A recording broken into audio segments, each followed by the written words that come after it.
As a coach, you have to get to have your player believe in you. When the player doesn't believe in the coach anymore, you can tell them, the player, the best things in the world, it's not going to work. Every player brings you a different way to do your job, and that's what's exciting.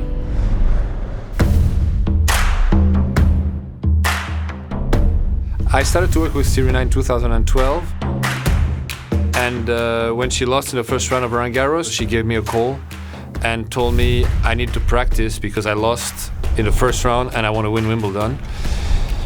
Can I come to your tennis academy? So, of course, you don't say no to Serena, otherwise you are completely crazy. So I said, yes, of course, you're welcome. So she came to my academy, and after she hit for 45 minutes, she just sat down to drink and turned to me and said, talk to me.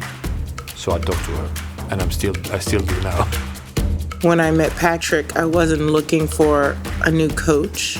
I was just looking for some advice, and I loved what he said, and he had a very similar coaching style to my dad, and he didn't try to change my game. He just enhanced things that I already knew and that I just wasn't doing, and sometimes you have to hear it from a different individual, things that you may have heard a million times, and sometimes it just clicks differently.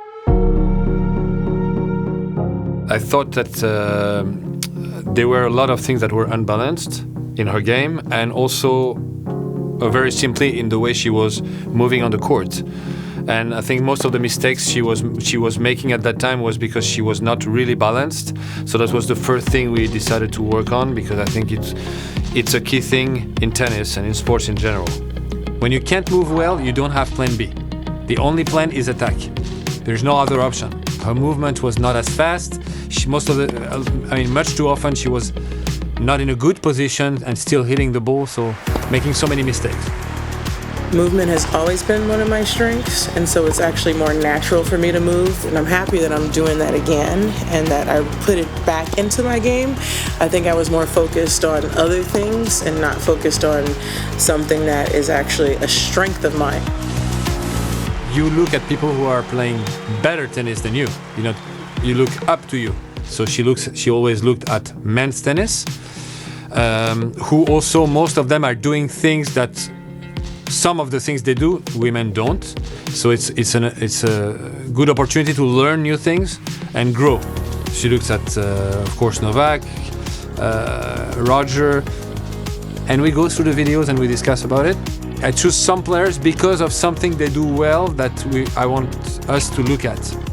So we study a lot also. Point of the match so far. Serena Williams camp is up on their feet. Patrick Mouratoglou. For me, change is the single most difficult thing in my life. I don't embrace change very well, but I know the importance of it.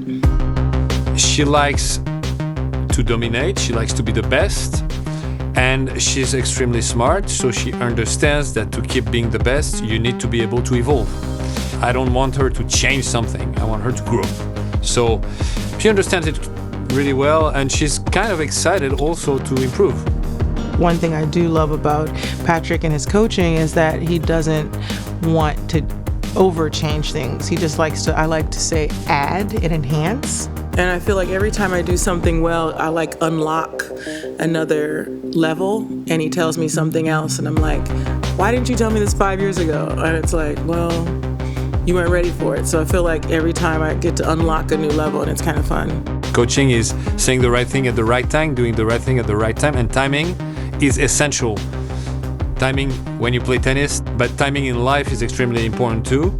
There are things that she does well at some point, and maybe she forgets them, and you have to bring them back, or things that improve, and then you think, oh, now that she's at that level on this thing, we can go to the next level.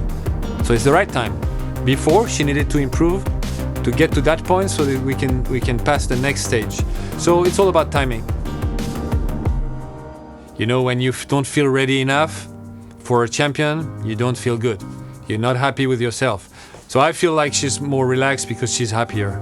Happy outside the court and happier on the court. In your job, whether it's playing tennis or whether it's doing something else, love is one of the single greatest things in the world that you can have, and it can make you be better at whatever you do.